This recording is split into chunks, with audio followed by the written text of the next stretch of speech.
सौभाग्यशाली तोता। बहुत समय पहले की बात है।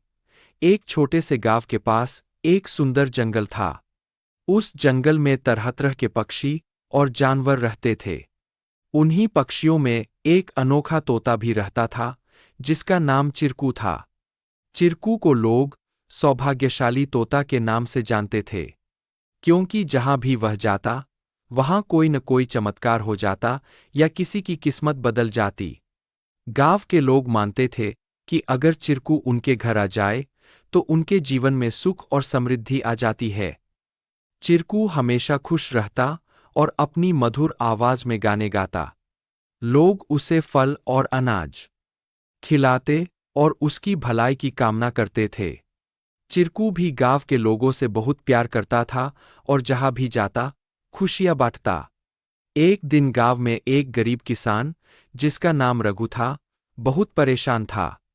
उसकी फसलें बर्बाद हो गई थीं और उसके पास खाने को भी कुछ नहीं था। वह दिन-रात मेहनत करता, लेकिन किस्मत उसका साथ नहीं दे रही थी। एक दिन रघु ने गांव के लोगों से चिरकू के बारे में सुना और सोचा कि शायद यह सौभाग्यशाली तोता उसकी भी मदद कर सकता है। रघु ने तय किया कि वह चिरकू से मिलकर अपनी किस्मत बदलने की विनती करेगा। अगले दिन वह जंगल की ओर चल पड़ा और चिरकू को खोजने लगा। बहुत ढूंढने के बाद उसे चिरकू एक पेड़ की डाल पर बैठे हुए मिला। रघु ने बड़े ही आदर के साथ कहा। चिरकू ने रघु की बातें ध्यान से सुनी और उसकी आंखों में दया उमड़ आई। चिरकू ने अपनी चोंच में एक छोटी सी चमकती हुई पत्ती उठाई और रघु को देते हुए कहा, यह जादुई पत्ती है। इसे अपनी जेब में रख लो और जब तुम अपने खेत में काम करने जाओ तो यह पत्ती तुम्हारी किस्मत बदल देगी। रघु ने धन्यवाद कहा और वह पत्ती लेकर अपने घर लौट आया। अगले दिन वह अपने खेत में काम करने के लिए गया। जैसे ही उसने खेत में जुताई शुरू की, अचानक से बारिश होने लगी। उसकी सूखी जमीन हरी भरी हो गई और थोड़े ही समय में उसकी फसलें लहलहा उठीं। रघु की मेहनत सफल हुई और उसकी किस्मत सच में बदल गई। अब रघु के पास भरपूर अनाज था और वह फिर से खुशहाल जीवन जीने लगा।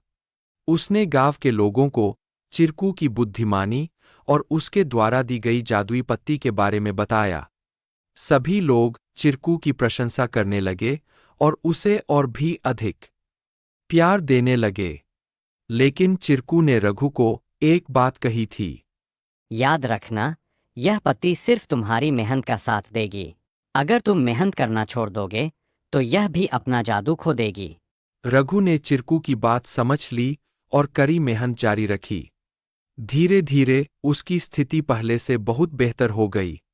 वह गांव के सबसे सफल किसानों में से एक बन गया, लेकिन उसने कभी यह नहीं भूला कि उसकी सफलता में चिरकू और उसकी मेहनत का कितना बड़ा हाथ था। कहानी से सीख। इस कहानी से हमें यह सीख मिलती है कि किस्मत भी उन्हीं का साथ देती है जो खुद मेहनत करते हैं। सौभाग्य और अवसर तभी काम आते हैं जब हम अपने प्रयासों से उन्हें सही दिशा देते हैं।